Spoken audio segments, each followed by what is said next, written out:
Laat die woorde van my mond en die oordenking van my hart welbehaaglik wees voor u aangesig, o Here, my rots en my verlosser. Heilige Gees, Ruach HaKodesh, wees u nou die spreker deur my mond. Plaas 'n koolvuur op my lippe, sou ek spreek wat nie van die Vader is nie. Amen. Shalom, shalom vrede, luisteraar, man en vrou van God. Ek bring vir u 'n teaching aangaande wat is en hoe gebruik ons geestelike sintuie. Kushim in Hebreëus. My skriflesing wat samelopend is met hierdie tema vind ons uit die kosbare woord van God, die Bybel, die roogasem. Matteus 13 vers 16 en 17. Ek hou vir u nou voor uit die Bybel. Maar julle oë is gelukkig omdat hulle sien en julle ore omdat hulle hoor. Want voorwaar ek sê vir julle, baie profete en regverdiges het begeer om te sien wat julle sien en het dit nie gesien nie, en om te hoor wat julle hoor en het dit nie gehoor nie. Tot sover dan. Prins en prinses van Yahweh Elohim. Ek wil bietjie gesels oor ons geestelike sintuie. Het u geweet dat die mens 'n geestelike liggaam ook het? Ons lees daarvan in 1 Korintiërs 15 vers 44. Daar is 'n natuurlike liggaam en daar is 'n geestelike liggaam. Daar is fisiese sintuie wat ons gebruik vir waarneming van lig, kleur, vorm en klank. Chemikalieë druk en so aan, en dan is daar geestelike sintuie wat ons gebruik vir die opsporing van dinge soos goed, kwaad, skoonheid, waarheid en vir die ontvangs van die kommunikasie van Hashem, van God. Luisteraar, kom ons neem die geestesoog en oor in perspektief. Een van die belangrikste sintuie wat jy in jou lewe het, is visie. Die vermoë om te sien. Stel jou voor hoe dit sou wees om in 'n wêreld van duisternis te leef. Dit is die wêreld wat Jesus binnegekom het. 'n Wêreld vol geestelike duisternis. Kan jy jouself indink hoe dit sou wees as jy blind was? Die manier waarop jou lewe geraak sou word? Hoe dit jou lewe sou beïnvloed? Dink daaraan, konstante duisternis wat nie ophou nie. Jy sal oor dinge loop, voortdurend nie weet waaroor jy struikel nie, en altyd moet met onsekerheid loop, omdat jy nooit weet of jy in 'n hindernis of iets vasloop nie. As jy blind was, sou jy nie net 'n wêreld van duisternis leef nie, maar jy sou geen idee hê waar jy gaan nie. Jy sou iemand nodig hê om jou in die regte rigting te wys, veral in onbekende areas.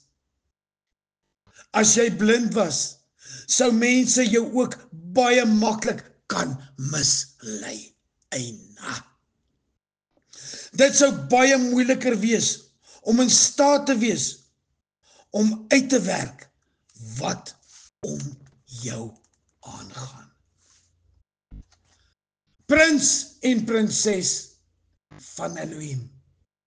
Matteus 13 vers 13 tot 17.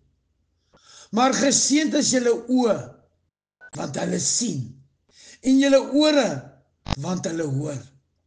Want waarlik, ek sê vir julle, dat baie profete en regverdiges begeer het om te sien wat julle sien, en hulle het dit nie gesien nie, en om te hoor wat julle hoor, en hulle het dit nie gehoor nie. Ons beklemtoon hierdie vers. In Matteus 13, 16 en 17 sê Jesus dat sy disippels die voorreg gehad het om te sien en te hoor.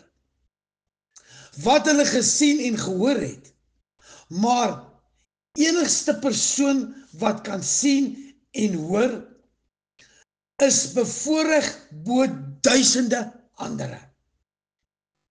Christene sien en hoor egter anders, meer as ongelowiges.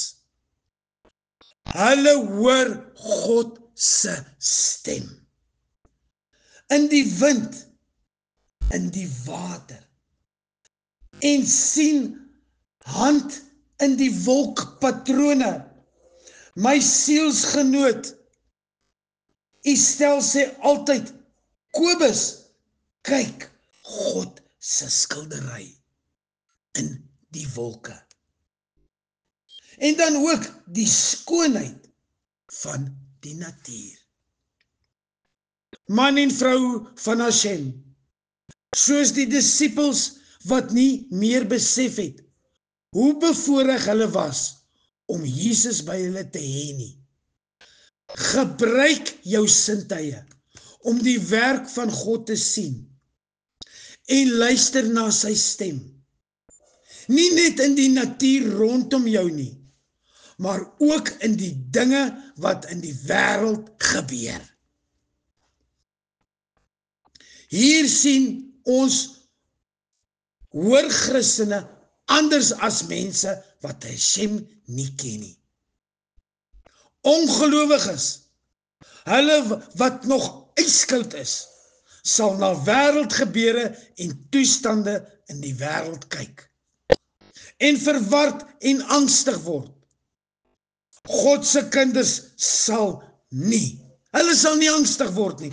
Hulle sal op hom vertrou ten spyte van negatiewe omstandighede. Halleluja!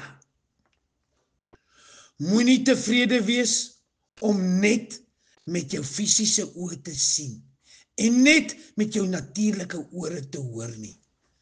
Gebruik jou sintuie om ook te sien en te hoor wat God in die wêreld om jou doen. Hoe sterker jy hom vertrou, hoe makliker sal dit vir jou wees. Geloofsheld, man en vrou van God, prins en prinses van Yahweh Elohim. Ek wil afsluit met hierdie gebed. Here Jesus, vandag wil ek U dank vir my sintuie, vir my oë waarna ek U wonders sien, vir my ore waarmee ek kan hoor, vir my vel wat kan voel, vir my neus wat geure kan ontvang, en vir my smaaksin wat my kos so aangenaam maak. Met hierdie sintuie kan ek inderdaad proe en sien dat U goed is. Proe en sien dat U goed is en altyd goed is. Ek loof U vir my daaglikse brood, vir my nagmaalbrood en die wyn, Devakoed, waarin ek U liefde vir my kan proe, en vir die feit dat U die hemelse brood lewensgeestelike brood daagliks vir my bring. Leer my aandagtig na U te luister, wanneer U met my uit U woord praat. Gee my oë wat in die skepping sal sien. Baie dankie vir die belofte dat ek U eendag met U wederkoms van aangesig tot aangesig sal sien. Ek dank U dat U my ook gesien het en dat U alles van my weet. Maak my 'n heerlike geur waardeur mense van U bewus sal word. Van nou af wil ek my sintuie betrek om alles tot U eer te doen. Ons dank U daarvoor. Shema Gadol Elohai. How great is our Lord. Dankie Here. Dankie Jesus vir sintuie. Dankie Heilige Gees in ons wat ons leer om hierdie sintuie te gebruik ter eer en uitbreiding van die koninkryk van God. Hashem. Amen.